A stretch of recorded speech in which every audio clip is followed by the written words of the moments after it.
Hello, everyone. Welcome to Strategic Boardroom. My name is Mark Dolfini, and you are here because you are wanting to learn about strategic planning, and that is not up on my screen yet. That would have been a great intro if I had the slide ready. You'd think I've done this enough times where I actually have this stuff ready. It actually is ready. I just didn't bring it up on the screen. And ready? Take two. And you are ready for strategic planning. There we go. Ta-da. All right. It's really good to see you. Thanks so much for joining me. I am a little bit more casual today because it is freezing outside. And although it is a little bit warmer today, I haven't been outside. It says it's in the 40s now, but man, this morning was brisk. So if you were, I'm broadcasting here from the Midwest. So let me know where you're from, and would be interested to hear about where it is that you are, what you've got in mind in terms of business, what it is that you're looking for, maybe what you're looking to get out of today. So I've got a bunch of people that are going to try to make today's session. They've been messaging saying, man, will I get the replay? Yes, you will get the replay. If you signed up through Eventbrite, you will get the replay. And for just a quick shout out to the folks over there at Eventbrite, they do such a fantastic job of getting this stuff promoted and getting it put out. So if that, just to give some love, if you have any sort of, I get nothing for endorsing them, by the way. They don't even know that I'm doing it, but they do a really good job. So if you're interested in additional events that I have coming up, go over to Eventbrite and follow Strategic Boardroom, and that way you can see what other stuff I've got coming up. I've got stuff coming up for the rest of this week and into next week already. So, and then stuff already booked out into February. So if you're interested in any of that stuff, please let me know. Hey, Carl. Carl from Georgia, very good. I feel like I've seen you before, Carl. Is that true? I don't know. I feel like I've seen your name before. All right. Well, it's good to see. Let me know what kind of line of work that you're in as well. So what we're going to do, we're going to get into strategic planning for business owners, and we're going to go ahead and get started because we've got a lot of information to cover. And yeah, I thought I've seen. I feel like you're from Atlanta. If I'm, of course, Atlanta's gigantic, but I feel like I've seen you here before. So good to see you. All right. The what we're going to be covering, just a quick piece of housekeeping that we're going to cover real fast, and you guys have heard me say this before if you've been in my sessions, is try not to multitask, because what I'm trying to do is get you to train your brain just like I have to train my brain for not multitasking. The stuff is going to be there ready for you when you get back.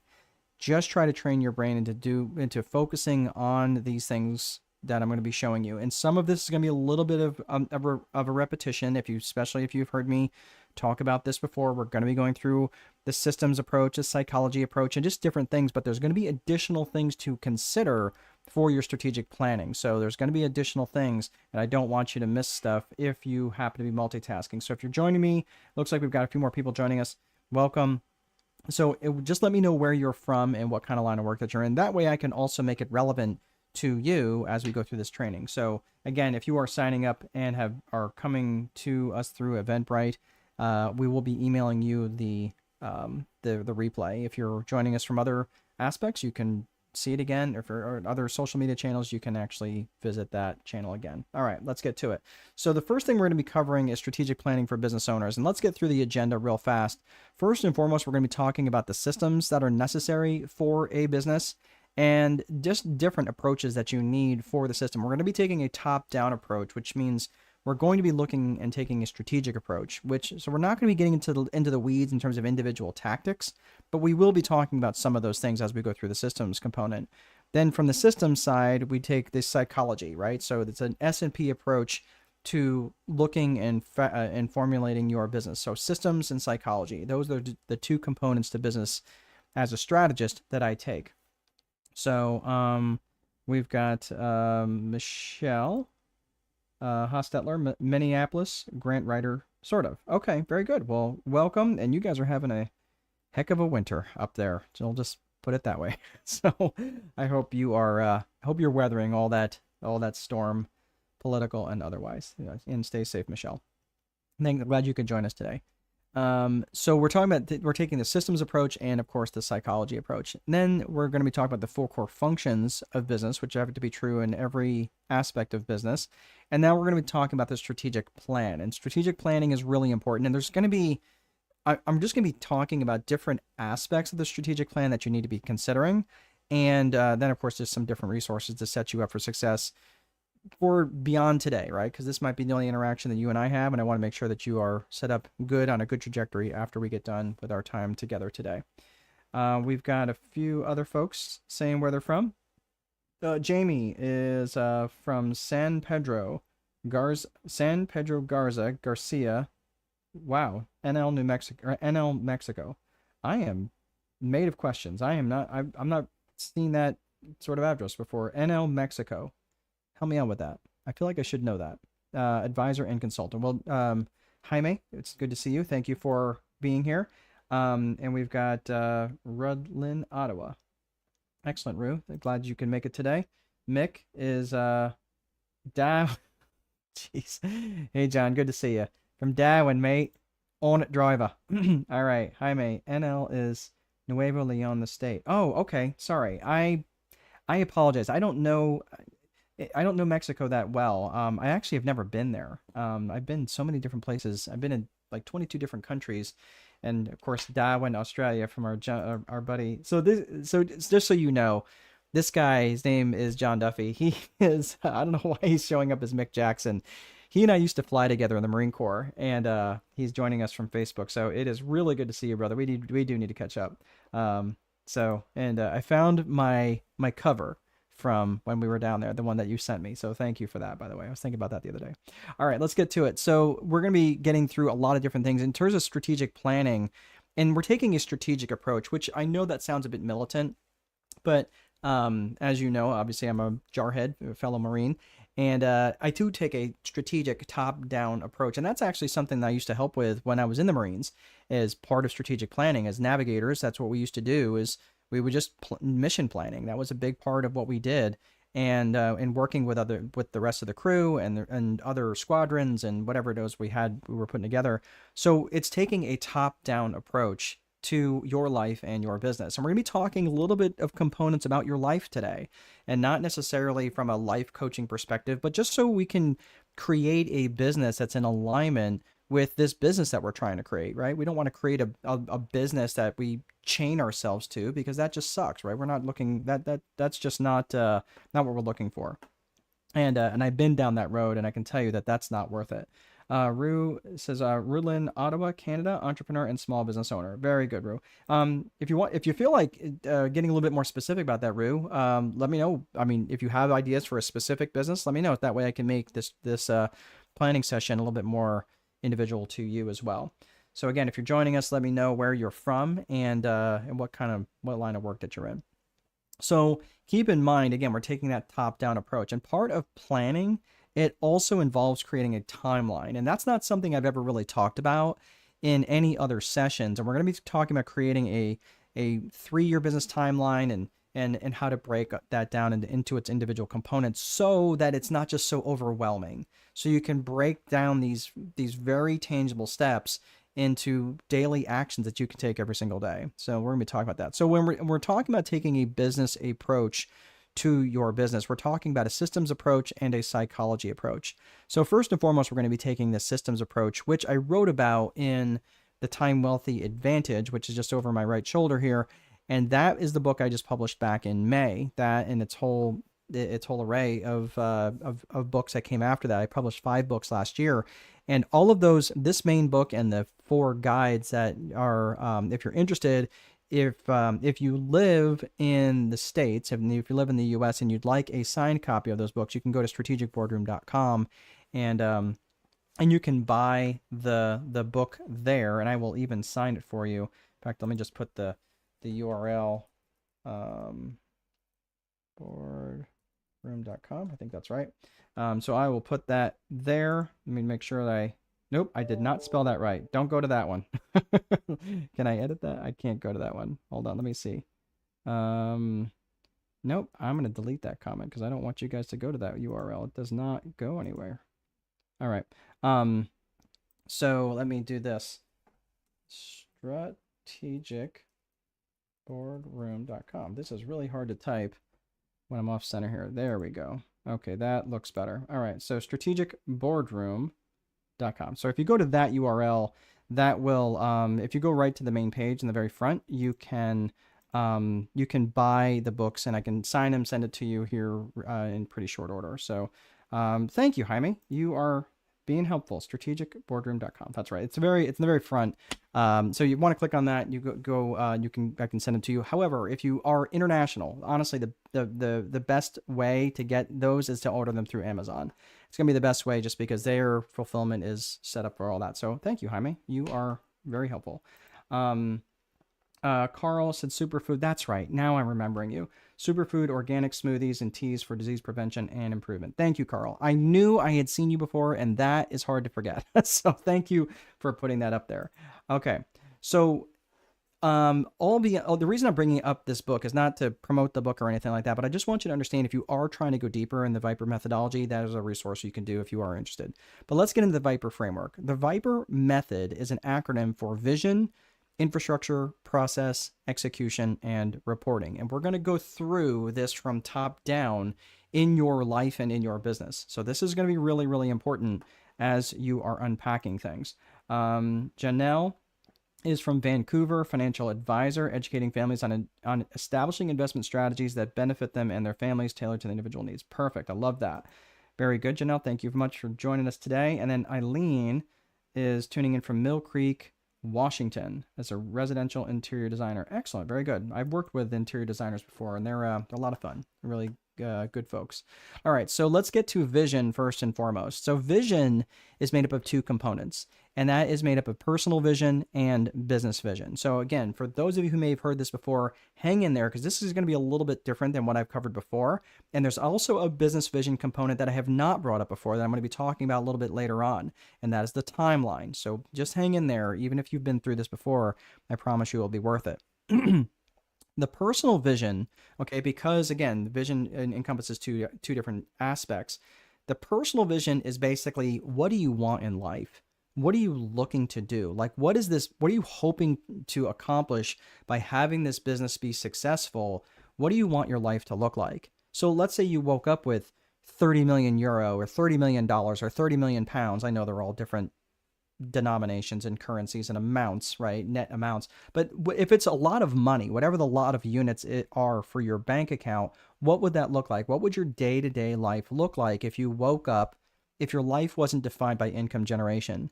If your life description, right, if your personal description or your job description wasn't a life description? That's what I'm talking about. If your job description wasn't a life description. So think about that for a hot second. What would your relationships look like? What would your relationship with your spouses look like?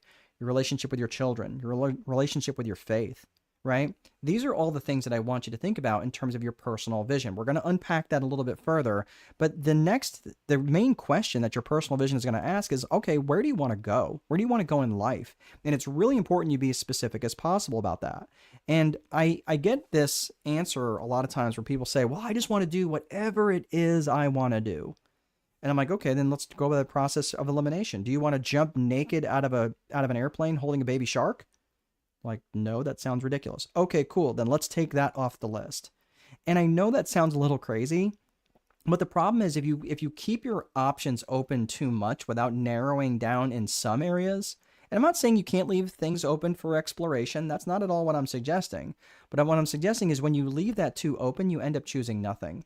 And this was highlighted in a really good book called The Paradox of Choice by Barry Schwartz. I think that's his name, Barry Schwartz. And really smart dude. And he understood that we as a society, just in general, just Americans, Canadians, North Americans, Europeans, all across the board, people from Australia, all of these people who have all these different choices. Now that we've got 19 different types of beans that we can buy, we are much less satisfied than we used to be even just 10 and 20 years ago because we have so many choices. This proliferation of choices has made us actually less happy. It's made us less satisfied. So it's about narrowing down those choices that you want, and of course leave some room for exploration if you want, okay? But really dial into what you want your life to look like. Now, once you've done that, then you can say to your business vision, okay, cool, how are we going to get there? Let's reverse engineer a business that's going to deliver that for us, right? That way we're not doing and involved in a business that we might hate, that will deliver this personal vision. But again, we're spending so much time at work why not enjoy what it is that we're actually doing? And here's the problem, and the danger in creating a business vision without ever giving any thought to a personal vision is that you end up creating a life that exists to serve the business. And I've heard this many, many times. Again, I've sat in masterminds and been around many entrepreneurs and who are extremely successful, netting 6 and 7 figures per month, and their life was a shambles. Their home life was a disaster. And they were, you know what they were more worried about? They were more worried about making an extra comma in their bank account. That's what they were most concerned with, because they had never actually given any consideration to their personal vision. So just a quick thing to consider when you're putting together a personal vision. And I really like this concept of a 100th birthday speech, because when you're putting together a 100th birthday speech, and let me just pull over and park here real quick. We've got a lot of people that just joined us. If you have just joined us, please let me know where you're from and what line of work that you're in, so I can try to make this relevant to you. So it's not just me blathering on and making it not necessarily out of context for you. I want to make it contextual. So please let me know where you're from if you're just joining us, if you have not done that already. So what we're talking about is creating a personal vision. And this is a really good exercise for creating a vision that is going to be relevant to you. So this is where you come up with that 100th birthday speech. So you're turning 100 years old. I want you to think about this. What exactly would you say? Who would you want to be in the room? What message would you want others that are in the room to carry outside the room, right? And then what would you want others to say to you afterwards, after you were done speaking, after you stepped down from the podium? There you are in your 100-year birthday speech, right? And I want you to think about this. And I know some of you may have too difficult a time connecting to that 100-year-old person. Like, dude, I'm 20. Like, I'm not thinking I'm going to live, 100 years old, right? Or some of you may even be older and you're thinking that would be difficult for you to think. That's called future self discontinuity, right? Where you almost view that future self as a stranger. And I get that. That can be difficult. Well, here's what I want you to think about. Forget the 100th birthday speech. Just think about the next milestone for you.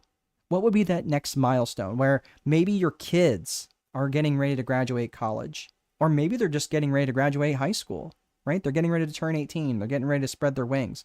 Maybe you're going to be 35, right? That's a big milestone for you. Or maybe you're going to be 40, right? Or maybe you're going to be 30, whatever it is, whatever that next milestone for you, whatever that could be. It could be someone else in your life or you that's experiencing that milestone. Use this same framework where you could create that speech. And what would you want that to look like, right? And that's a great personal vision thing to consider.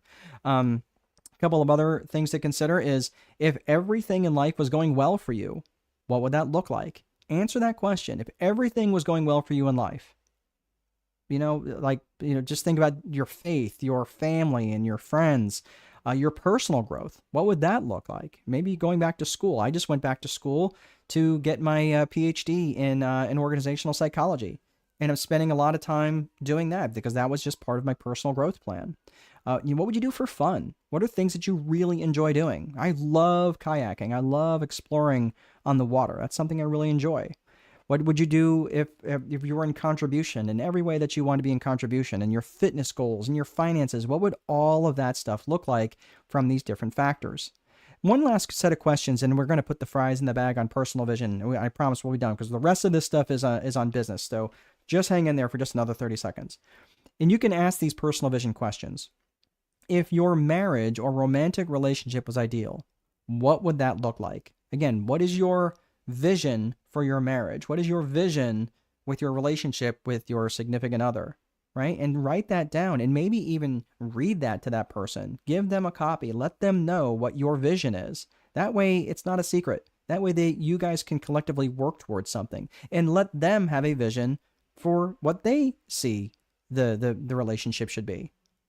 Then you can also do that for your family life. What if your family life was ideal? What would that look like? If your health were perfect in every way, what would that look like? And that might not be, might be some realistic considerations that you can't control. I mean, I'm 53. I thought for sure I'd be taller by now, but here I am, 5'7". I'm tipping the scales at that. So I'm not even sure that that's really, that's where I'm at, but that's what I'm going with. But again, if your health were perfect in every way, what would that look like? And again, if your financial situation were ideal, what would that look like? And finally, if your approach to faith was ideal, what would that look like? And the last one, just simply, if you just want to answer this one question, what do you look forward to, right? Those are all personal vision questions that you can answer to really get clear in terms of your personal vision. All right. We had a couple new people join us. Just want to say hello, Armel. You are in New York and you are in the financial sector. Very good. Welcome. I actually grew up in New York. I grew up upstate. So hope you're enjoying the winter. Dallas Fort Worth in Texas, business insights and data analytics. All right, Early, thank you for joining us, and it's good to see you both. Thanks for letting us know where you're from. Okay, so that is, we talked about the vision, we talked about personal vision. Now we're going to talk about business vision. Remember, this is about being strategic. And remember, and the reason I'm bringing up that personal vision is because, again, let's face it, if things aren't right at home, things aren't right anywhere. If things aren't right with your health, if things aren't right with other aspects of your personal life, things aren't really right anywhere. So I just want you to think about that. Now we're going to talk about this business vision. Now, business vision is really going to be designed around these 3 C's of business vision. And those are core purpose, core values, and client avatar. Now, I get hired as a fractional CSO, which is a chief strategic officer, or strategist. You can use that for short, but I get hired in from different organizations. And these are the 3 things that I'm looking for immediately when I get to an organization. These are the things that I'm looking for. And I will tell you, anytime I go into a dysfunctional organization, and I don't care if it's an organization of 1 or an organization of 20, when I see they have problems and they have employee problems and they have people aren't doing what they said that they were going to do, and they're showing up late and they're leaving early and their work ethic sucks and all the things, okay? And they're having trouble bringing in leads, or having trouble with their customers, or having trouble with their culture. It is in these 3 areas that they're having difficulty. I'm telling you, these 3 things are what formulate the DNA for your enterprise. And I know that some of them might sound a little squishy, especially core values, but I'm telling you, you would really need to spend time on these, because you cannot be strategic unless these 3 things are dialed in, right? So let's unpack these 3 things right now. So if you're just joining us, let us know where you're from. Go ahead and put that in the chat. We'd love to hear where you're from and what line of business that you are in. So let's talk about core purpose. Core purpose is specifically what business that you're in and what problems do you specifically solve. And it's really important that you're specific, highly specific in those answers. Because if someone tells me, like, oh, I'm a realtor, that tells me very little. It actually tells me nothing. Because are you on the residential side? Are you in the commercial side? Are you in the property management side? Or do you do just commercial leasing? Right? And or do you do just sales? Like, where are you at and what do you do? Because the more highly specific you can be in your core purpose, you're trying to build up credibility and build up that mental bandwidth and take over that mental real estate of that person in your sphere, right? And this, like, think of someone in your town. You probably can think of someone that has been in insurance as long as you've known them, right? They are the State Farm guy or gal, or they are the insurance guy or gal, or whatever. They've done it forever and they are well branded, right? They really dialed into their core purpose. That's what you're looking for. The problem is, especially with entrepreneurs, especially with serial entrepreneurs, and I see this all the time, is they wander, right? And again, if I had 3 hands, I'd put them all up, because I would do the same thing. I would dabble a little bit over here and I would dabble a little bit over there. And it was very unclear to anybody around me what my core purpose really was. Especially when I was in business, I'm like, hey, can you do that? Sure, I can do that, right? If I can make money at it, I'm going to do it. I get that. The problem is, I wasn't creating businesses, I was creating jobs. And all of those jobs I was creating were jobs for me. And that's not entrepreneurship. That's just being busy. Okay. So if you're really about creating a business and about being strategic about that business, find other people to do those things. We're going to talk about that near the end when we talk about leadership. It's not like when something pops up, many entrepreneurs think, oh, how can I do that? How can I get that done? Rather think, who can I get to do that? Who can I get to get that done? Right? You need to be thinking of who, not how. All right. So this is where you get really dialed in your core purpose. And if you were saying, hey, look, I'm a residential realtor on the south side of Miami, and I really like working in this district. Okay, that I can get behind. But if you just say, hey, I'm a realtor and I'm going to do whatever I can do to make money.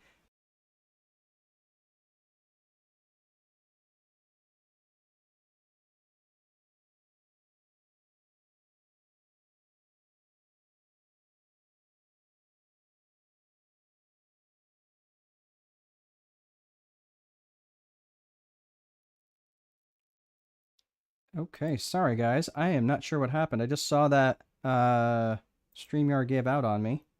Give me one hot second to get... All right. Sorry about that. I have no idea what happened. All right. Are you guys... Can you guys see me back? Just give me a thumbs up from someone. Yep. All right, I'm seeing... All right, Lakeisha, you are Chesapeake, Virginia, home care agency. Non-medical transportation. Very good. All right.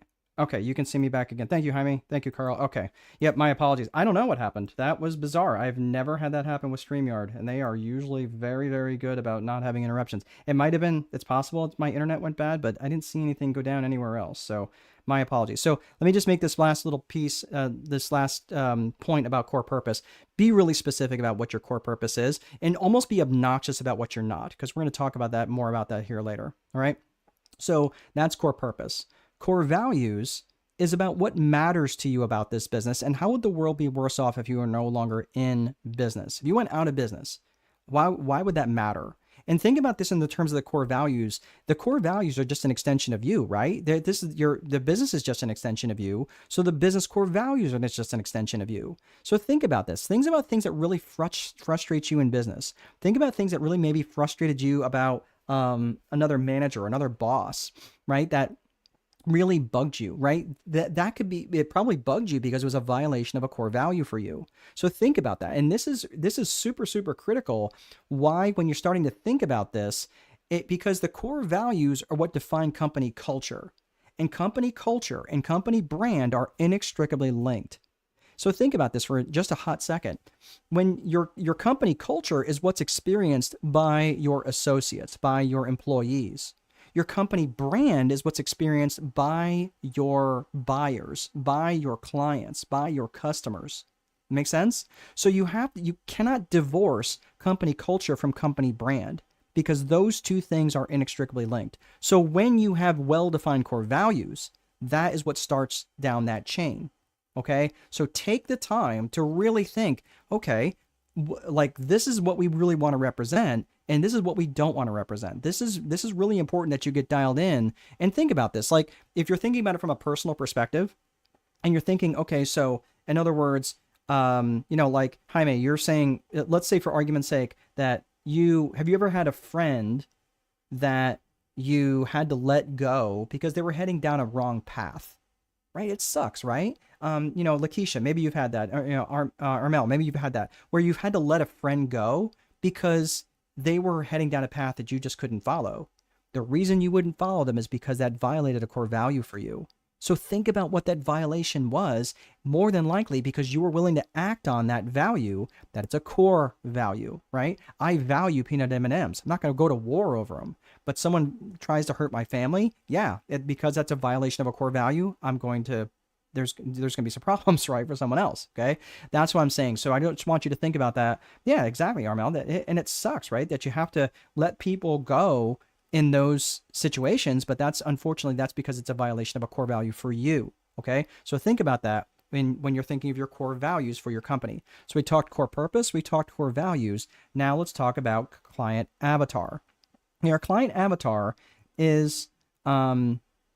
Jaime, you're bringing up a really good point there. Principles and values are the basis, definitely in life and business. Absolutely. And I'm telling you, and the reason why that's so important to bring up is because you don't want to wind up being in a business that you hate.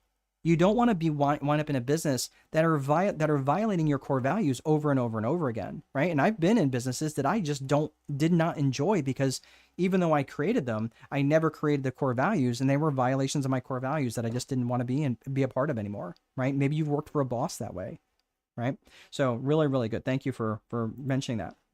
So Lakeisha, I've been in this situation, so I definitely agree. Yeah, it sucks, right? Like it's the worst, especially like I worked for a company real quick. I'm just take a hot second here, but I was worked for a company that I remember every Sunday. It was like clockwork, somewhere around 4 o'clock. I'm in my backyard, got some Nora Jones, just chilling on the radio, and and it was just having a great time, enjoying a Corona. And then I remembered I had to go back to that place tomorrow morning, and it just ruined the rest of my evening.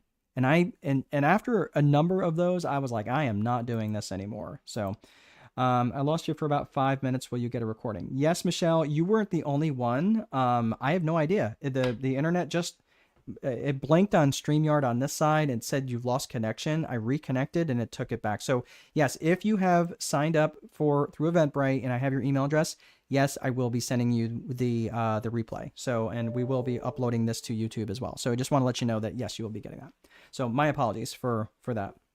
But we didn't talk about you, Michelle. I'm just letting you know we didn't talk behind your back. All right. So we talk core purpose. We talk client avatar. I'm sorry. We talk core purpose. We talk core values. Now let's talk client avatar. Client avatar is who you specifically and ideally want to serve. And ideally is the key there, right? Not just who's going to show up, but who ideally do you want to serve, right? I'm just kidding, Michelle, obviously, right? So and when you're thinking about this, I want you to think about their geographics, their demographics, and their psychographics. And that's going to be really important when you think about how you're going to try to reach these folks and their geographics, right? When you're thinking about their client avatar, you're thinking about their geographics in terms of where they are. That's pretty straightforward. You're thinking about their demographics, which is who they are. Are they married? Are they single? Do they have children? Do they not have children? Are they old? Are they young? Are they rich? Are they poor? Think about their demographics when you're thinking about these things. And you want to think of their psychographics. And psychographics is how they think and how they buy, how they think and how they buy. So when you're thinking about the psychographics, I want you to think of ALIA, A-L-I-A, and that is their attitudes, their lifestyles, their interests, and their aspirations and goals. So you're thinking about their attitudes. What are their attitudes on life? What's their attitudes towards work? What's their attitudes towards education, right? What's their attitudes towards whatever product or service that you have? They may have a very antagonistic attitude towards whatever product or service that you have, and it's your job to educate them in terms of maybe why they shouldn't, right? Or maybe why they did have an antagonistic relationship and how you provide something that's better. You provide an alternative. Change them, right? Create that market. And now you're also thinking about their lifestyle, right? What lifestyle do they have? Are they young, jet-setting type? Or are they old and they're kind of homebodies? Or are they young and kind of homebodies? I know plenty of people who are young and kind of homebodies, right? That's totally fine, right? Especially if you've got kids, right? Or maybe just like to hang out at home. What are their interests? Are they interested in World Cup or are they interested in NASCAR? Either way, right? You can relate to those people and you can connect with them. And what are their aspirations and goals in life? And if you can help them reach their goals, they're really going to hitch their wagon to you. Especially, like, think about how that works. Like, have you ever thought of a movie and you went to a really good movie and someone recommended that movie to you or recommended that book to you that you read and you're like, man, that book is really good. You're always going to hitch your wagon mentally to that person that recommended that book. You're going to remember, man, so-and-so recommended that book to me, and it was so good, right? Well, that's the same way it works with aspirations and goals. When you help someone reach their goals, they're always going to be thinking of you, right? It's the law of reciprocity, where, again, if you do a solid for someone, they're going to want to return that favor. It's the way it works. Okay, so we talked about this in terms of 3 C's of business vision: core purpose, core values, and client avatar. If you drop off here and you hate my face and you're like, man, I can't stand that guy, I don't like him, great, right? I can respect that because I am absolutely not everybody's cup of tea. But please dial into these 3 C's of business vision: core purpose, core values, and client avatar. Because when you have these things written down and you've got from a 1 to a 10, they are an 8 at the worst, right? If they're an 8 or better, you're doing good. Most of the companies that I have worked with that really struggle, they are at a 2 or 3 on most of these, or at least one of them. All right. So I'm just letting you know, this is foundational. This will help deliver and determine that DNA for your company. So that's the vision component. Next is infrastructure. Infrastructure is the bones of the business. It's the desks, the chairs, the software, websites, stuff like that, right? And if you're building your strategic business and you're trying to create this strategic plan and you're trying to grow strategically, you want to be thinking about the different pieces of infrastructure that you need for the four core functions of business, right? For your lead generation, for your sales, for your operations, and for your accounting, right? And I'm not going to get into the weeds on that, but because there's so much to unpack there. But like, think about that, where, do you have accounting software? Do you have software for a CRM for your lead generation and your sales, right? CRM is it's a consumer resource management tool, right? Customer resource management tool, where basically it maintains a database of of your clients and people who've reached out to you, right? So think about that. Think about what that could look like for you in terms of your infrastructure. But infrastructure is so incredibly important. And you might be thinking, well, if it's really important, why does vision actually come first? The reason that vision comes first is because, let's say, for argument's sake, that Michelle, part of Michelle's personal vision is to lay on the beach in Spain for 2 months out of the year, rubbing cocoa butter on her belly. Okay, it's fine vision. What I'm saying is, if she builds an infrastructure where she has to return emails and phone calls in a timely manner, that's going to be a horrific experience when she's trying to lay on the beach for 2 months out of the year, rubbing cocoa butter on her belly, right? She has to keep putting her sangria down. It's going to suck. So what I'm saying is, you want to create that vision, right? And then you're going to reverse engineer that infrastructure that's going to be in alignment with that vision. So let's talk about, so we talked about vision, we talked about infrastructure. Now let's talk about process. Process has two components, and process is simply how you do stuff. Process is made up of the tactical side, and it's also made up of the strategic side. Let's look at tactical process first. Tactical process is it's how you do stuff, right? It's your standard operating procedures. Shout out to all the veterans out there. It's your standard operating procedures, your checklist items, your day-to-day activities. When I flew in the Marine Corps, I had flown, I don't remember the exact number of hours, about 2,200 hours in the C-130. And every flight, it was checklist driven. I looked at my checklist every single time. And that's what they teach you, because you don't want to miss things. And that's what checklists do, is to make sure, so it just frees up mental bandwidth so you don't have to worry about stuff. But your tactical day-to-day stuff it's your boring stuff. It's how you answer the phone. It's how you how your opening procedures and your closing procedures. That's right. It's how you prepare bank deposits. It's how you do your bank reconciliations and things like that. Right. So it's, Michelle, you already know me so well. I am just that good, Michelle. Right. So, I don't necessarily know the type of sangria, but I'm sure it's sangria. Right. So all of the tactical, processes that you're going to be putting together, this is the stuff that I want you to think about from day-to-day perspective. Okay. Now, if I draw a little box around infrastructure and the tactical part of process, that's the systems component. Okay. And that systems component is really, really important, because I want you to think of that as like a battleship or a warship, because with the vision and the system defined, that's how you can create a strategy. Okay. So think about this for a hot second. Let's go back to that analogy where you have the battleship is your infrastructure and your tactical process. You've got this ship that's moored to the harbor, right? And you want to take it out of the harbor, right? You want to go out and make some trouble. Well, that's fine, but you don't want this thing just getting moored to the harbor and getting battered around by whatever economic winds happen to be blowing around. You want to steer this boat in a very strategic direction. That's what strategy does. That's what the strategic planning part of process does. So what that really does is it aligns with your business vision, and you do that with 3 P's: people, purpose, and promotion. So I want you to think about this in terms of strategic planning. I want you to think about the people that you're going to need. I mentioned earlier, you need to be thinking of who you need, not how am I going to do it. You need to step in as the leader of your organization. So start thinking of the people that you're going to be directing your strategic plan towards. So if you're going to be, again, this is about strategic planning, right? Strategic planning for business owners.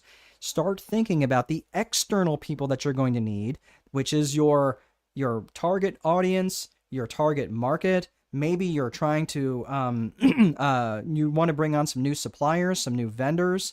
Think about that. Then you also need to turn around and have that same conversation internally with your employees, right? With your existing suppliers, with your existing vendors. Make sense? So there's a people component that needs to be considered in your strategic planning, and you need to enroll these people into that strategic plan. Don't just start doing stuff and don't communicate with them. We'll come back to that in promotion. So you got the people component that you need to consider in your strategic plan. Then you need to think of the purpose. What am I actually doing with the strategic plan? Like, what direction am I going in? Fine, we're going to take it out of the harbor, but am I going east? Right? Am I going north? Where am I going? Like, what's the heading that I'm going on? So I want you to think about this when you're putting together the strategic plan. What's the purpose of the strategic plan? Is it to gain market share? Is it to launch a new product? Is it to launch a new service? Is it to vertically integrate into an existing market?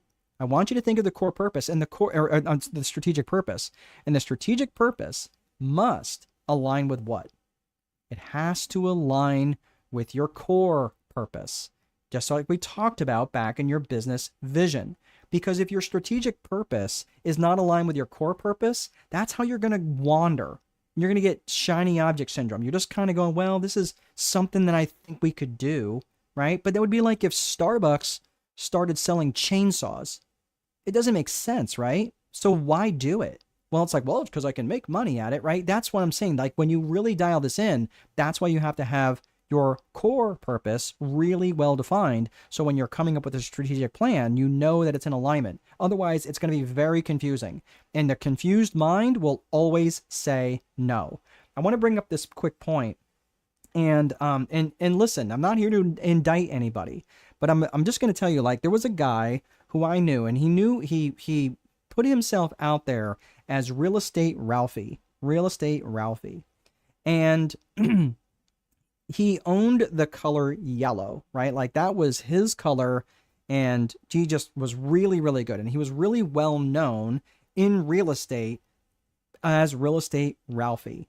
Okay, great. So Real Estate Ralphie was always posting stuff on social media, and really, in my mind, I just knew that Ralphie was a real estate dude, right? And all of a sudden, one day, Real Estate Ralphie shows up and starts pitching like mushroom coffee in his feed. And I'm like, dude, what the heck are you doing? And in less than 10 seconds, in my mind, completely destroyed that brand. So now I'm thinking, okay, is Real Estate Ralphie no longer doing real estate? Like, dude, you literally blew up your brand for like a $10 pouch of mushroom coffee. Like, that made no sense to me, right? So I'm telling you, the confused mind will always say no, and I have no idea what Real Estate Ralphie is doing these days. No clue.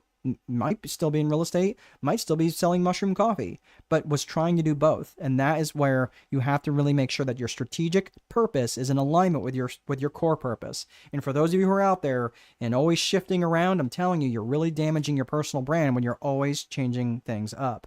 Okay, so that is the core, that is the strategic purpose. Now, the last part is promotion.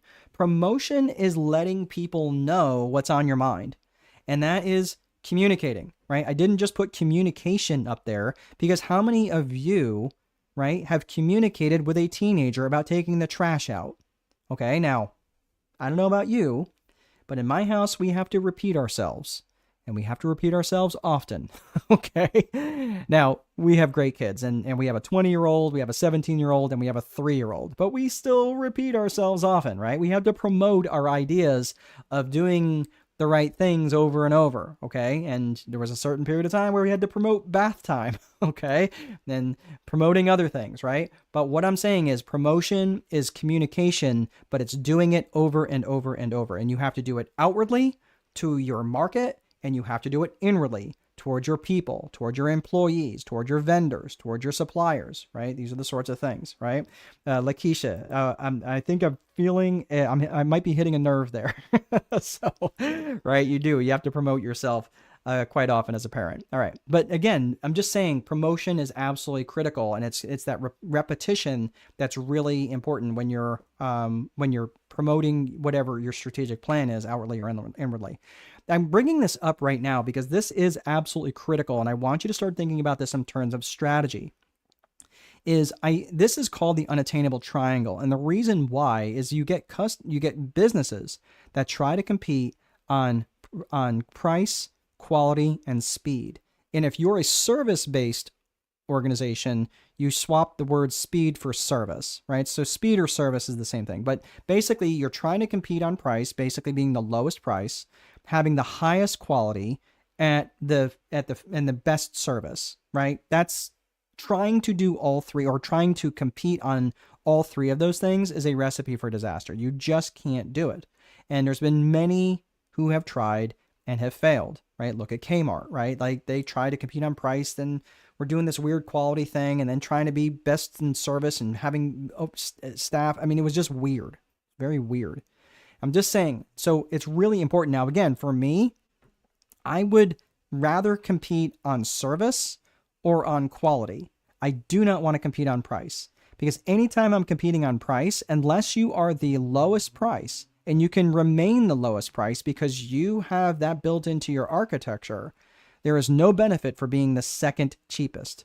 There just isn't, right? So I want you to think about this. If you're going to compete on anything, I would rather compete on service or on quality or speed if you're a manufacturer, okay? So I would much rather be everyone's indirect competitor than one person's direct competitor, meaning someone's indirect competitor. For example, if I'm a strategist, okay, and people will often refer to me, oh, he's like a business coach. Okay, and I can see why people might make that suggestion, but really I'm a strategist. What I do as a strategist is I have a lot of tools in my toolbox that really, where I operate as a consultant, and coaches aren't necessarily, and I say this very broad brush, coaches aren't necessarily hired to know the specific details, whereas consultants are hired to know the specific details. And that's really where I differ, right? So I'm not necessarily a coach. I'm more of a consultant. That's where I work as a strategist in four main areas of business: lead gen, sales, operations, and accounting. Okay. Through that lens of both strategic and psychology. That's the lens that I look at. Okay. So if someone says to me, oh, well, I went ahead and hired this business coach, I just think that's a better fit, right? That's an indirect competitor for me. Right? Someone else who says that they are a CSO, Chief Strategic Officer, or a fractional CSO, right? They work for multiple companies as a strategist, right? Or they just put themselves out there as a strategist. That's a direct competitor of mine, okay? But there's not a lot of people who call themselves strategists. There's plenty of people who call themselves coaches, right? So that's what I'm saying. I would rather be everyone's indirect competitor, because that means I am segmented. I'm segmented off. So I'm going to put this up there. I'm not going to spend a lot of time on this, because this is just kind of bonus material. But if you look at this, this is known as Porter's 5 forces. I'm going to get myself out of the way here so you can see it. But really, this is about competition in the marketplace. And if you look at the top, it's about the threat of new entrants, or the threat of substitute products from the bottom.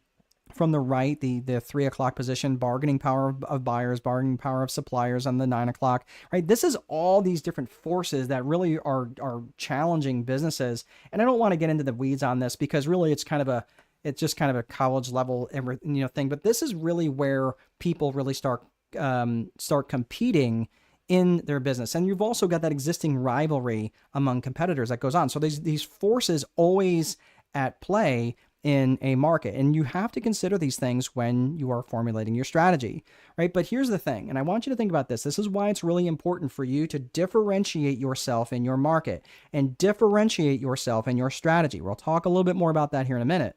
But the moment I start competing head to head with folks is the moment that I'm wasting resources. Now I'm having to convince you why you need to go with me, and maybe spend a little bit more money, because even though they do the same exact thing, but I do the same exact thing, but a little bit better, right? You see how that's like weird, right? But the minute I say, oh, okay, so as a coach, they have this specific set of tools, and I respect that. And I rely on coaches. I have coaches myself. But the thing is that as a strategist, I take a completely different approach. Sometimes I use the tools as a coach, right? But that's not often how I do this. Being a strategist is a different thing, and I differentiate myself like that in my marketing. So that's what I want you to understand about differentiation. The minute you say, oh, me too. Oh, you do that thing, I do that same thing too. Oh, you're a property manager, I'm a property manager too. Oh, you're a realtor, I'm a realtor too, right? The minute you start doing that is the minute you start wasting resources. So you really want to differentiate yourself and market and segment yourself into your market as much as you possibly can. So are you competing on price? And I'll tell you, it comes really hard to know. And here's a couple of questions to make you think, Am I competing on price? I don't really think I compete on price. Well, answer these questions, right? Think about these. Are you making pricing decisions based on what other people are charging? If so, you are competing on price. Are you offering discounts for low value or no value reasons? Hey, it's Taco Tuesday, so come buy my magic potion, right? Whatever magic potion you happen to be selling. Really? You're just because it's Tuesday, you're offering a discount, right? I would rather you add on value than offer discounts. There's no reason to be offering discounts just because, like, oh, here's my thing. You want to buy my thing? Oh, well, because it's Tuesday, you can get 20% off. That is competing on price. Now, again, Black Friday and all those other things, there's no reason. If anything, I would rather stack on value. I'd rather bring on additional value rather than lowering my price, because what you're doing is you're training your customers to wait for lower pricing. All right. So think about that. Are you making pricing decisions on what you think you should charge based on your, and that now is relating on your own relationship with money. And that can be tough. That can be tricky to navigate. Often you default to cutting price instead of stacking on value. What do I mean by stacking on value? So instead of just selling this mug for $10, I'm going to give you this pair of glasses and this bottle of L-theanine, right? And I'm going to give you all of this this is all one package price, normally at $20, but I'm going to sell it to you for 12. Right? But I'm stacking on value. You see what I did there? And that's the thing. Like, that's the difference between discounting the cup for 20% off, but I'm going to stack on additional things. And the reason why I can do that is because I'm going to save shipping costs. It's important you give that reason. Reasons build trust. And this is an interesting thing. Think about this. There was something known as the copier test. The copier test. And what happened is there was a group of researchers out of Harvard who they asked a researcher to go cut in line, and they went, and this is back in the day when people in libraries were making lots of copies, and they would go up and they say, excuse me, can I cut the line? I need to make 5 copies and I'm in a hurry, right? So the person would say yes. 93% of the people said yes. Okay. And the other person went up and they didn't offer any reason at all. They said, hey, do you mind if I cut the line? Right? And they said no. But 60% of the people said yes. Okay. So 60% of the people said yes when they didn't offer any reason at all. Okay. 93% of the people said yes when there was a reason offered. Okay. I need to make 5 copies. Okay. And I'm in a hurry. That's important. So I need to make 5 copies and I'm in a hurry. The last researcher went up and they said, hey, do you mind if I cut the line because I need to make some copies? So there's no new information. Obviously, you wouldn't be getting in line. There's no new information here, okay? 94% of the people let that person in. 94% of the people let that person in line, even though all they did was offer a reason. And their reason was bogus. They didn't offer any new information. They didn't say they were in a hurry. They just said, I need to make some copies. Well, clearly you need to make copies. It's not like you're going to make coffee standing in a copy line, right? So they didn't offer any other information. The only difference was they just said, because. That is so important. So if you're going to stack on value, okay, it's important you give them a because. Look, I can give you these things for a lower price because I'm going to save on shipping, right? And let's face it, you're probably going to come back and order these 2 things because you're going to need them, right? And because you're going to need them later, I can not have to market to you over and over and over again, and I'm going to get to save some pricing. Make sense? So you offer reasons, and even though the reason might not make complete sense, the fact that you offer a reason does matter. Is that making sense? So reasons are really, really too good or too important. So it is too bad the internet connection is so bad. I get a little and then you're gone. I don't know. Is anybody else having difficulties? I'm sorry, Michelle. I don't know if it's on my end or yours, but you will be getting a full replay on this. So I'm seeing the recording here, but I promise you'll get the replay. All right. So hang in there. So how do you avoid competing? Well, don't assume that everybody wants the lowest price, right? If you have to start and think about this for just a second. If you just assume that everybody wants a lowest price, would you lower your price?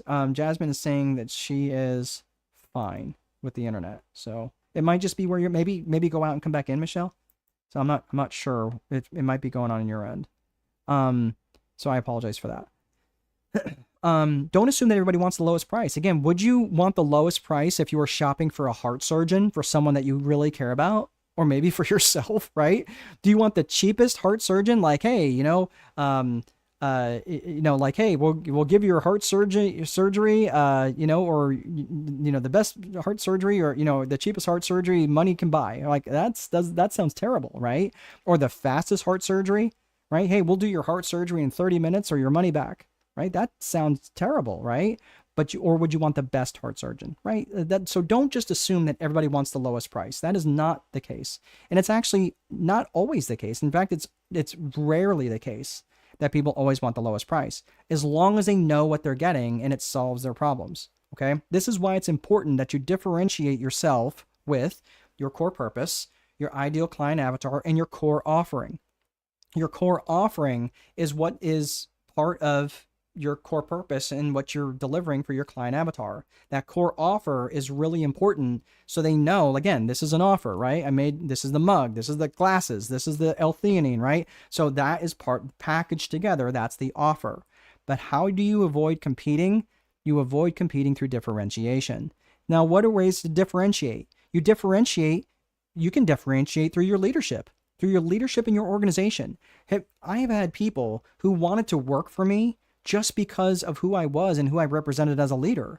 And I'm not saying that to be like, I'm so great, but because I demonstrate leadership that few other business owners demonstrate, they want to come and learn from me. And I've had people who have worked at other places that did not want to leave because they had great opportunities for them. And I was like, look, if you don't take this job offer, I'm going to fire you, because this job offer that came across your desk is really good. You need to take this job. And they were like, man, I don't want to leave this place, but it is time to move on, right? Because they were offered a job 5 times more than what I could pay them for the job that they were doing. Yeah, you need to take that job. Otherwise, I'm going to fire you if you don't, right?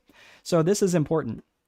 So let me see here. Eileen's bringing up, what are your thoughts on a gift just because you appreciate them as a client? Look, gifts are different. Absolutely. Client appreciation gifts, I have no problem with that. And that actually triggers reciprocity. And that is really important. But if you're just, that is a completely different thing in my mind. Okay. And I do think that those sorts of things do build that exposure to your business, because again, it is not your client's job to remember you. So if you sent them something nice, that generally I wouldn't send them something that's always branded. Like if you send them something that's branded with your logo every single time, man, that's not a gift. That's not a gift. They know that's promotion, even if it's really nice. But if you send them some Omaha steaks, well, make sure they're not vegan. But if you send them like a package of Omaha steaks just because you're appreciative of who they are, right? That's a nice gift. And I have done that for clients in the past. So think about that in terms of how you can put stuff out there that especially for client appreciation gifts. I find they want the best value. Yeah, and early, you're not wrong, right? I think the best value, and that's why you have to divorce price from value. Price and value are not there's no correlation at all. If I can sell you something that I will guarantee will make you $100,000, could I sell that thing for $10,000? Well, yeah. Could I sell it for $20,000? Probably. Could I sell it for $200,000? Probably. Okay. Because if you're guaranteeing it's going to make $100,000 and then you go, well, I've got the formula and I could probably make 2 or 3 of these sales. I'm going to get my money back after the second sale. Yeah. And he's still guaranteeing it. Okay. Yeah. I could probably say $200,000. But my point is that that's where you're divorcing price from value, right? You can't connect those two. Okay. I'm vegan. That's right. Man, I am zinging them today. I'm really landing. I got Michelle on the beach drinking sangria in Spain. Very good, Eileen. All right. So, and yes, I agree on the branded goods. Yep. Excellent. So The other thing that you can differentiate is through attributes. And attributes, think of like Burger King. That's having it your way, right? For a customized fast food burger, or the ultimate driving machine, right? That's BMW, right? That's for car enthusiasts who love to drive aggressively. Think of those different attributes, how you can differentiate yourself. Being first, right? Being the first in the market, or being the oldest in a market, right? Having heritage. Either of those two ways are ways that you can differentiate yourself in the market. Or how you produce your thing, right? How you maybe, create your brand of thing, how you produce your thing, right? Again, how I produce my product is through the Viper framework, the vision, infrastructure, process, execution, reporting. Like, I look at that, and that's proprietary to me. Someone else can use it. They might probably change up the words, I suppose. But my point is that's proprietary to me, right? So how I produce my results, I look through that lens on everything, right? And then and how those deliver through the 4 core functions of business. So that is ways to differentiate. How are ways to not differentiate? Price, unless you are the highest. I'm sorry. Like, if you're trying to differentiate on price, again, if you can be the lowest and you have the ability to maintain being the lowest, then fine. I just don't see it as a competitive advantage to remain there. Personally, I would rather work with a higher client avatar and not do that. But again, there's plenty of people who sell based on price. People who sell donuts do really well, right? Because it's kind of counter-cyclical. So think about that in terms of price. Being customer oriented, what does that even mean, right? Like, quality of service, like, that doesn't say much. That's the default setting, right? Saying like, we want satisfied customers, right? Like, that doesn't say anything. Having satisfied customers, let's think about it. Let's think about the time when you went out to a restaurant with your significant other, and you were sitting, and someone brought you a menu, and they took your order, and they brought you food, and the food was okay, and they came and checked on you, and you said you're fine. They refilled your water, and you ate, and you left. You paid the bill, and the bill was reasonable, and you left, and you never gave it another thought. That's because you were satisfied. That's because you were satisfied, and nothing more. What I want is a raving fan. I want people to be like, that's my guy. That's my gal. Oh my gosh, that place was so amazing, right? That's what I'm talking about when you're creating raving fanatics about your business, right? So being customer oriented, that says nothing, right? Oh, we've got the best service. Do you? Right? Like, do you really have the best service? Because if you don't have the best service, then people are going to challenge you on that, right? So don't put this stuff up and just make it empty words, empty rhetoric. That's not going to get you anywhere. Be really specific about how you do those sorts of things.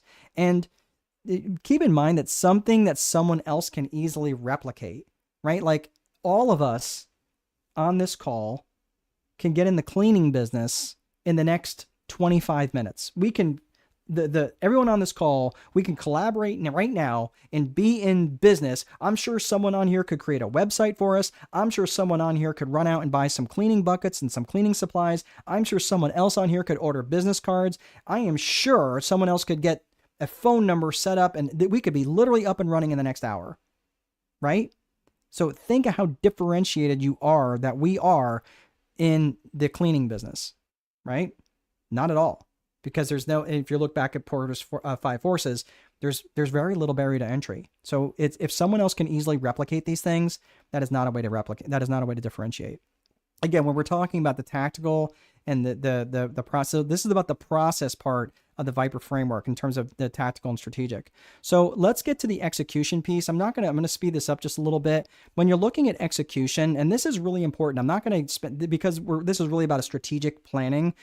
I do want you to think about the things you need to execute on, because this is a great quote by General George S. Patton. A good plan violently executed now is better than the perfect plan executed next week.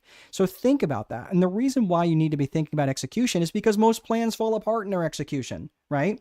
And that is really, really important. So, and the reason they fall apart in their execution is because you have too many priorities. I love you guys as my fellow entrepreneurs and business owners, but all of you have that to-do list that has 37 items that you're going to get done today. Right? Right? Like, yep, I got my 30, so I'm going to do them all today, right? Are you really? Well, the fact is that when you have too many priorities, it has the same impact as having no priorities.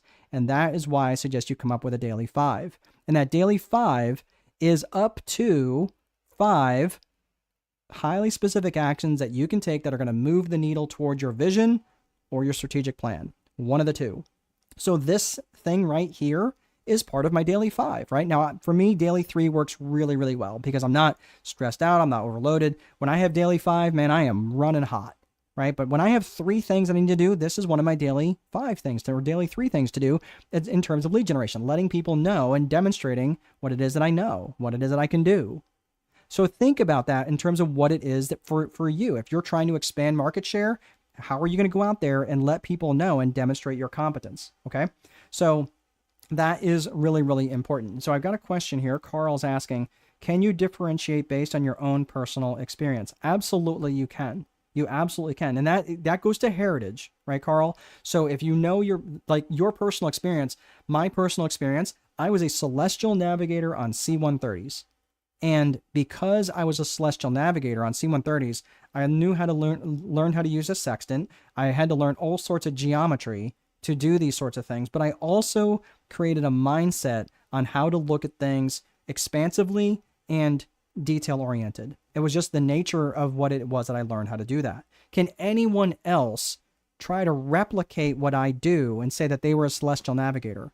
I would be hard-pressed to find someone else, because at the time when I was in the Marine Corps, there was only 150 of us in the entire Marine Corps that knew how to navigate celestially. And what, the few hundred prior to that, maybe 1,000 prior to that.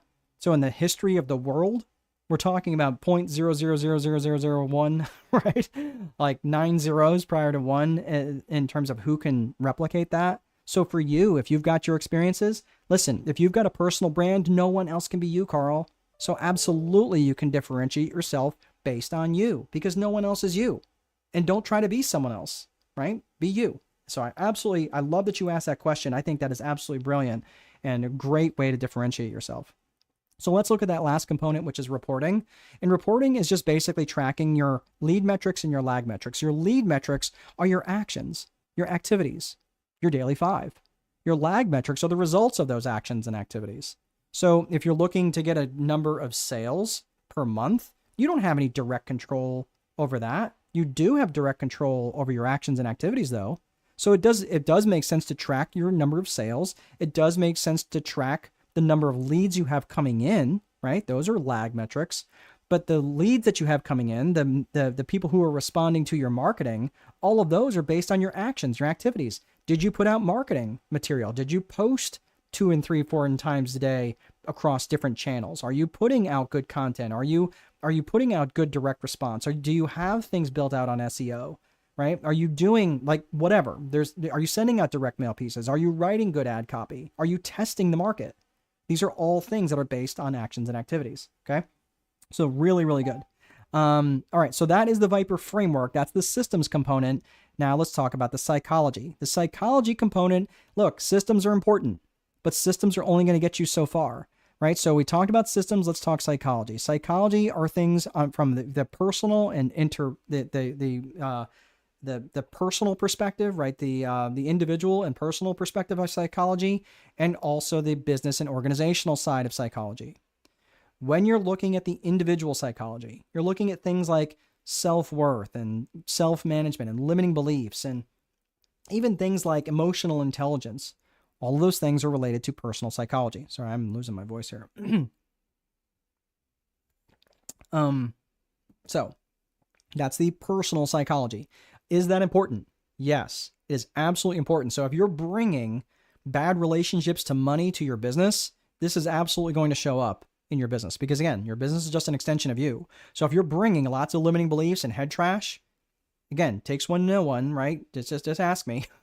Ask me how I know. If you bring a bad relationship with money into your business, it's going to show. It's going to show up. It's going to demonstrate. It's going to manifest itself in not good ways. You're like, well, let me make 50 grand a month and then I'll start worrying about that, that head trash stuff. The problem is you may never get there, right? And again, if you've got a bad relationship with money, do you think you're going to price your stuff aggressively? If anything, you're going to price it the other way, right? That's why you have to have a good relationship with money, by having a good relationship with what's going on inside. Let's look at business and organizational psychology.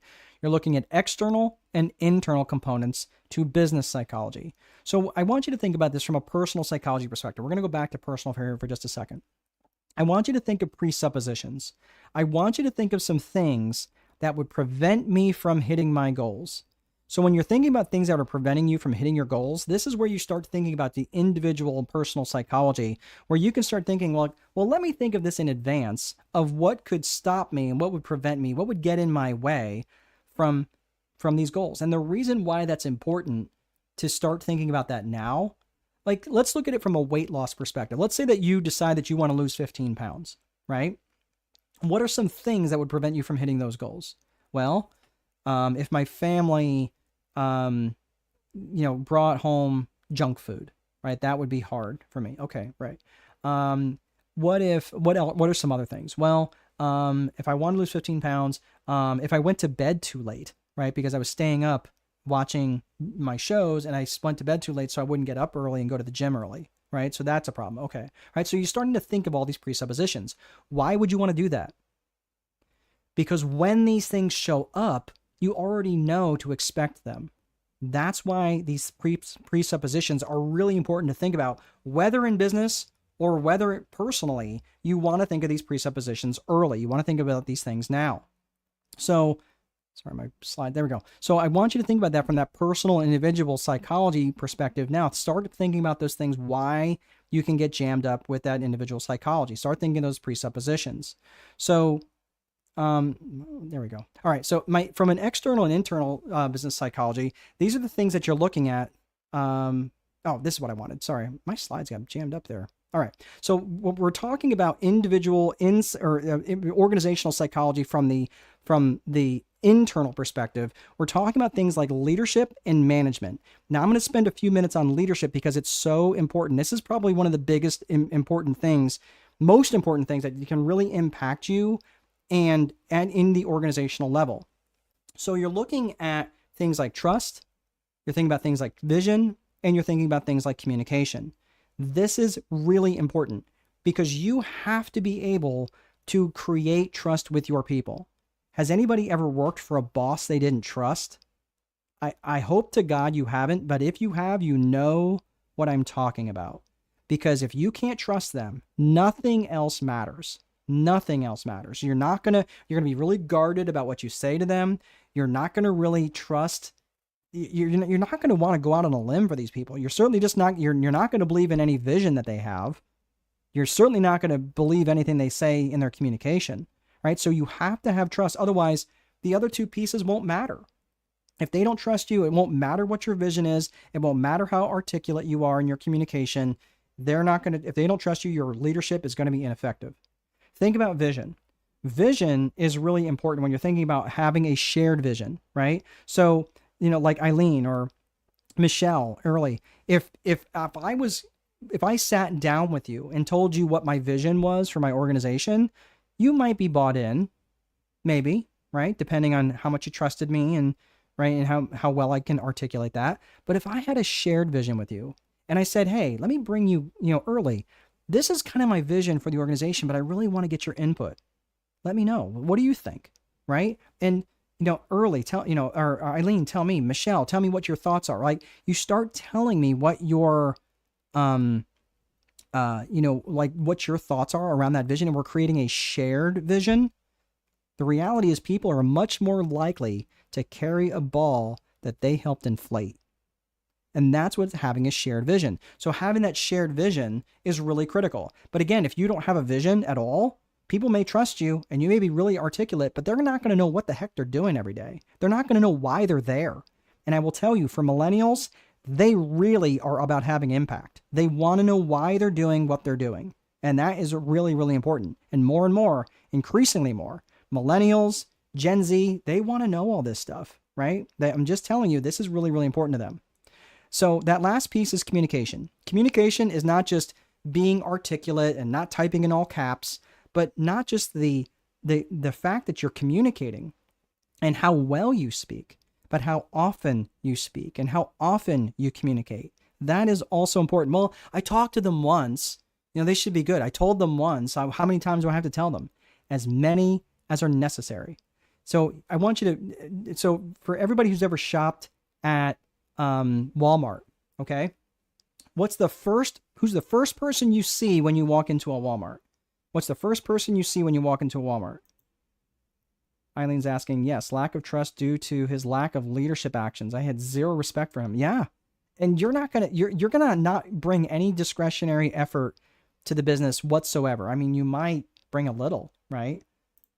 Absolutely, Eileen. You bring it. It's the greeter. It's the door greeter. Thank you, Eileen. Thank you, Carl. Right? It's the door greeter. That's the first person you meet in Walmart. Sam Walton, when he saw the concept of a door greeter in another department store. In fact, he borrowed ideas from all sorts of different companies, right? All sorts of different discounters. He would do that all the time. He'd go in and measure and like that. He was just known for that, right? Well, he got the idea of a door greeter when he saw it to another company, and he brought it back to his board. And he told his board that he really wanted to institute having a door greeter at his Walmarts. He's the CEO. He is the founder. And it took months of him repeating himself over and over and over until they finally said, man, he is not going to let this stupid door greeter thing go. We gotta start hiring greeters because he's not letting this thing go, right? He could have ruled by decree, but he didn't. He brought this up. He enrolled them in that vision. They certainly trusted him because Sam Walton was a very trustworthy person, and he communicated it over and over and over. Have you ever shopped? Have you ever eaten at Chick-fil-A? Chick-fil-A is the same thing. And what do they say? What do the kids say there? If you go get a straw, right, and you say thank you, what do they say? Do they say sure, no problem? Do they say you're welcome? No. What do they say? You know it. I'll let you type it as I take a sip.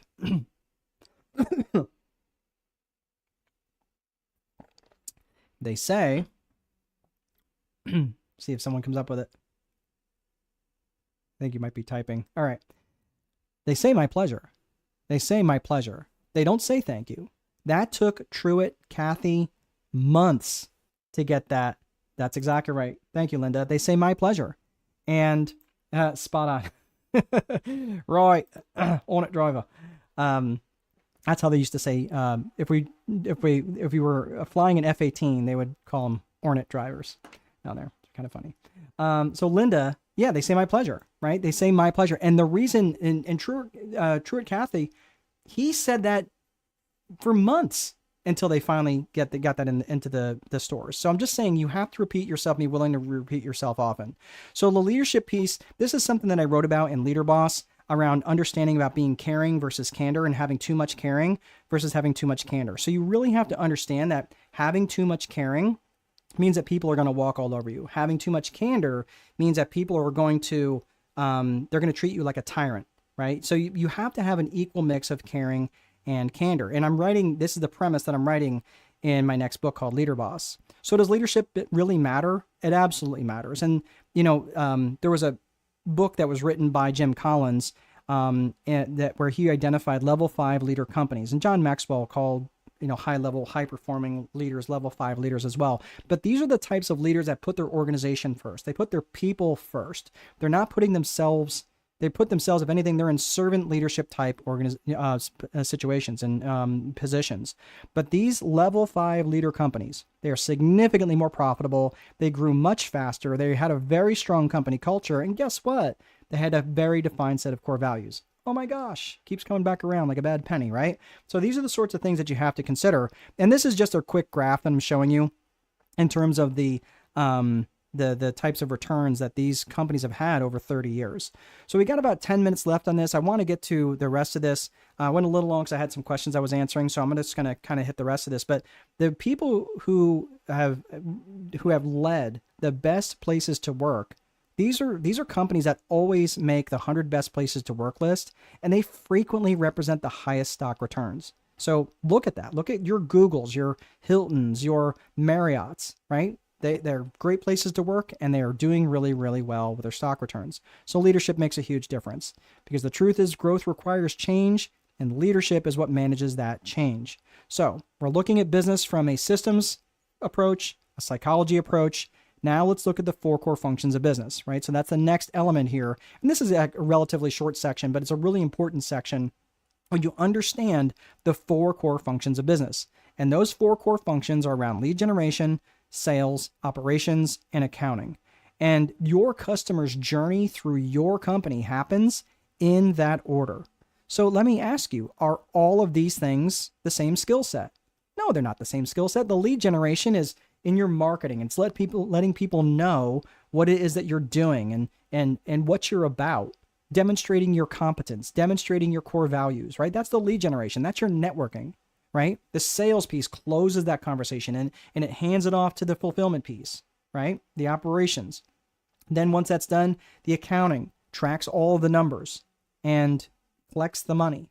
These are not all the same skill set. That's why you need individuals to remember the people component. You need to consider who you can hire to do these individuals and start firing yourself from these jobs as quickly as you possibly can, right? So now let's look at the strategic plan. So now we're going to plan their move. So we talked about this in the process where we talked about the tactical side and the strategic side, right? So have you ever thought, oh my gosh, I've got all these ideas, but I have no idea where we're going to implement them, right? This is why when we started thinking about strategic planning, you needed to start thinking about the different people. So what I'm going to show you here is something known as the 8 leadership dimensions. And this is based on a DISC personality matrix. So if you look at the top left, that would be your dominant type personalities. I'm not going to get into all of that because I originally had this in a leadership course, but I don't want to get into that. It'll take me about 20 minutes to explain it. But I'm just going to give you a couple of different things here. And I want you to think about where maybe you could land on this or maybe interpolate between the two, because there's some real strengths that you bring to the table, but there's also some weaknesses that you may have. So I'm just going to hit 4 of these just so you can kind of get a judgment in terms of where you might land. The pioneering type leader is at the 12 o'clock position. So that's a little bit of D, a little bit of I, right? So you've got your D's and your I's at the very top of the DISC personality matrix. Your dominant type personalities and your interpersonal type personalities. Your pioneering type leader has a very strong action bias, meaning that they often take action very quickly. They are often highly innovative, and they can be really persuasive. But here's the problem, and that's probably more like me. I'm very much a pioneering type leader. And the problem with me being a pioneering type leader is even though I can be very persuasive and people tend to like me, and I have a very strong action bias, the problem is I don't provide the support that's necessary on the other side of the motivation that I stir up. And that's something that I have to be careful about, because I'm like, hey, yeah, let's go there, rah, rah, rah. And then I abandon everybody. If that is you, you have to recognize that could be a weakness for you, okay? Conversations tend to be very one-sided, and they leave their followers behind. So let's look at the 6 o'clock position. That's that humble leader. That's the polar opposite of the pioneering type leader. And these are people who are much more intentional about what they do. They are very people-pleasing. They're very reliable. They love routines. But the problem with them is that they take forever to move on something. They may take forever to make decisions. And they tend to adopt the, well, if it ain't broke, don't fix it mentality, which can leave them very vulnerable to rapid changes in the marketplace, right? So, because they tend to take forever to move on something, remember that the speed of the leader is the speed of the team. The team cannot go faster than the leader. So if you take a long time to make decisions, you probably have to learn how to speed up and maybe make decisions a little faster. Let's look at the affirming type leader, that 3 o'clock position. These are people who are amazing collaborators, and they are warm. They're really good at building a supportive environment that makes them extremely approachable. They tend to have an aversion for conflict, though, and that means they avoid tough conversations, and they're much more interested in being relationship oriented than results oriented. So they don't really see the inefficiencies that might be really glaringly obvious to other people. So they choose not to address those problems because they don't want to resist. They're kind of resistant to change, right? They're resisting change. So that could be a problem for the affirming type leader. The resolute type leader is the one at the 9 o'clock position. And these are people who are strong-willed. They're persistent. They tend to give others courage in really tough times. They have no problem at all speaking their mind. And they love to debate, right? And they love to solve problems. And they're very highly driven towards personal mastery. Here's the problem, though. Everyone in their circle starts with a 1 in terms of trust. Okay, right? Like from a 1 to a 10, everyone's a 1. Like they trust nothing, they trust no one. They're naturally skeptical, and they have a strong opinion about how things should work. They do love to solve problems, but the problem is they tend to have very good personal mastery. That's something that they really enjoy. But again, they tend to work on their own with very little collaboration from themselves. So again, if that is more you have to recognize that you maybe need to be more collaborative. And you can fill in the gaps on these commanding, energizing, inclusive, and deliberate type leaders. But I want you to think about this from a strategic planning perspective. Start thinking of who you can bring in, not how do I do it. And just start thinking yourself as a leader, how you as a leader really need to start showing up differently. And maybe filling in those gaps where you're weak, okay? So, business vision timelines. Now, I'm just going to cover this business vision timeline here real quick. Jaime, I'm going to get to your question in just 1 second. So, in terms of the business vision timeline, this is the thing that I want you to start to think about. And again, we talked about the timeline, and I just want to make sure that you break this down. When you're talking about creating a business vision timeline, this is where you're starting to project out with your leadership. You're saying, hey, look, guys, this is where we're going to go. This is the vision that I'm trying to create. And this is where we're going in 36 months. And this is where we're going in 12 months.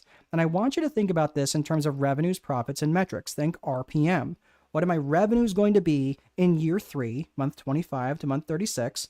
What are my revenues, profits, and metrics going to be in 12 months? Revenues, profits, and metrics. And I want you to think about that from that business vision timeline. And here's the reality. Most people vastly overestimate what they can accomplish in 1 year and vastly underestimate what they can accomplish in 3 years. And that is the role of you as a leader, is to make sure that, look, make that 3-year vision, make it a knock the cover off the ball sort of endeavor. Because I want that to be a stretch goal. Make that 1 year something where you're going to learn, right? And think about this. Profit margins tend to compress over time. So you want to think about that when you're putting together your pro forma balance sheet and pro forma income statement, beyond the scope of what we're talking about here. But I want to make sure that you understand that when you're putting these things together, that you start thinking about, okay, so in my year 3 business vision timeline, I want to think about what my revenues are going to be in year 3, what my profits are going to be in year 3, and what my metrics are going to be. The metrics will be the number of units that you sold, the number of houses that you flipped, the number of new customers or new customers in total, whatever, right? That's the metrics, right? So when you're breaking down the business vision timelines, you're going to break them down from 36 months to your 12 months, right? We talked revenues, profits, metrics. Same thing with 12-month revenues, profits, metrics. And now you're going to take that 12-month and you're going to break that down into 90-day projects. Your 90-day projects are aligned with your 1-year vision, right? So you're breaking them down into 4 90-day projects for what your 1-year business vision is. You're going to align those things with your monthly goals and your weekly goals. And guess what you're going to do for your last component there? You're going to break it down into your daily 5. Oh my gosh, it came full circle.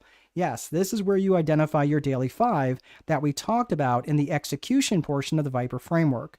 So I just want to make sure that you understand, just to do a quick review, we talked about systems, we talked about the psychology, we talked about the 4 core functions, we talked about the strategic plan, and then finally we're talking about this last little component, which is the resources. But again, in terms of that daily 5, that's where you're going to go back and you're going to do the daily 5 tasks that you define for your weekly goals, your monthly goals, your 90-day projects, your 12-month business vision, and your 36-month business vision, right? And all of that should align towards your personal vision. So again, I'm just saying all of that should be in alignment when it comes to your timeline.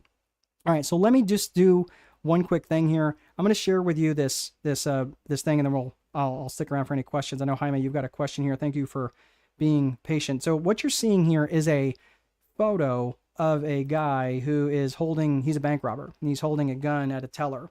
And he is making no attempt at all to disguising his face.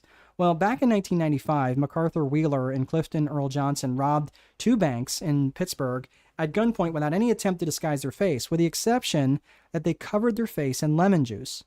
And they thought for sure that by covering themselves in lemon juice that they would be invisible to the cameras. I am not making that up. Okay?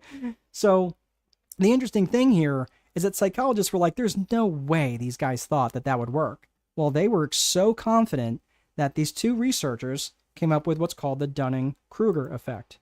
And if you notice this, what happens here is that this is a graph where you've got confidence on the left, competence on the bottom, and your confidence when you start out in an endeavor starts really high, right? You peak really high in your confidence really early, and you have very little competence. Very little competence. You really don't know much, right? And you're thinking, well, how hard could it be, right? You all start down there on that bottom where that little circle is, and you get to very quickly what's known as the peak of Mount Stupid. And this is where you start to think, oh my gosh, I don't know what I don't know, right? And you start to realize pretty quickly, and then you start to crash in your confidence. You have this crisis of confidence, and you wind up in the valley of despair. Now, you've learned a little bit, right? You've got a little bit of experience behind you, but your confidence is kind of at an all-time low. And this is where a lot of business owners give up because, man, they realize it's hard, and they start looking for another shiny object to chase. So, but if you keep up with your competence and you work up that slope of enlightenment, you'll eventually head to that plateau of sustainability. And this is why it's important to have a support system. So what I would offer to you guys, and it comes at no cost to you, is you can head over to my community, which is school.com/strategic boardroom. I am going to go ahead and put that in the chat link there. And I know some of you have got some questions, so I'm going to hit that while I'm putting this in there. And I'm just doing a copy and paste. I'm not going to try to do this. All right. And Rue is saying, that was my experience when I started. That's right. The Dunning-Kruger. Yeah, that's terrible. Here is the link if you want to. That is in the chat. So if you'd like to just go ahead over there, there's no cost to join. As of right now, there's no cost to join. So if you just want to be in the community and you can ask me questions, we can chat. Jaime says, great insights, Mark. What I have seen is that emotional intelligence drives leadership to make things happen based on the core values by establishing empathy through clear communication and walking the talk. Exactly, Jaime. And it was, what was his name? Daniel Goleman. Daniel Goleman wrote about emotional intelligence, and he wrote about the 5 components of emotional intelligence, right? And so you're quizzing me here, but they are self-awareness, self-regulation, motivation, empathy, and social skills, right? Those 5 elements around emotional intelligence are really critical. And it really all starts with self-awareness. You can't, you can't regulate what you're not aware of, right? So the self-awareness piece is really important, but the self-regulation piece is also very important. It's about regulating your emotions. And if you really want to build on that leadership and your ability to have a strong leadership, build on that self-awareness and that self-regulation. And then understanding motivation, like what's the motive behind motivation and understanding that component. And then having empathy. That was another component that he talked about, is not just the self-awareness, not just the self-regulation, and certainly not just the motivation, but having empathy and being able to see what's going on through the lens of someone else. And then finally having the social skills that kind of tie all of those things together, right? So those 5 components that Daniel Goleman talked about are really, really good. So Carl says, excellent presentation, Mark. Much to digest. I'm grateful. Yep. Review the recording. Carl, it's good to see you again. I'm glad you were able to show up. All right, everybody. That is all I have. I don't see any other any other questions. And it has been an absolute blast. You guys have been such a fun group. Thanks so much for sticking around. Go ahead and head on over to the boardroom. Rue, I learned a lot today. Rue, it was an absolute pleasure having you here. And sorry for any internet problems that showed up. I don't. Cheers, mate. Absolutely. Let's make sure we catch up soon. Will there be another presentation? I've got another one tomorrow. If you want to go to, I don't know what that one's on. I don't. If you give me a second, let me see here. Let me see what that one is. I can figure that out here. If you wait 1 second here. I have another one on Eventbrite. If you want to sign up for that, that is Selling Without Fear. And I don't have very many people signed up for that tomorrow. So if you want to sign up for that, head over to Eventbrite, and you can search for it under Strategic Boardroom, and you can sign up there. So, in fact, what I can do, I'll put the link in the show notes here, or in the comments section. Give me 1 second to do that. There's that. So if you are looking for the replay on this, though, I will be sending that out. If you have signed up through Eventbrite, we have your email address. I will be sending that out. So there's that. Armel, you are most welcome. What I struggle with is, as the business grows, how do you hire people who share your core values? Honestly, you define them, and then you interview people.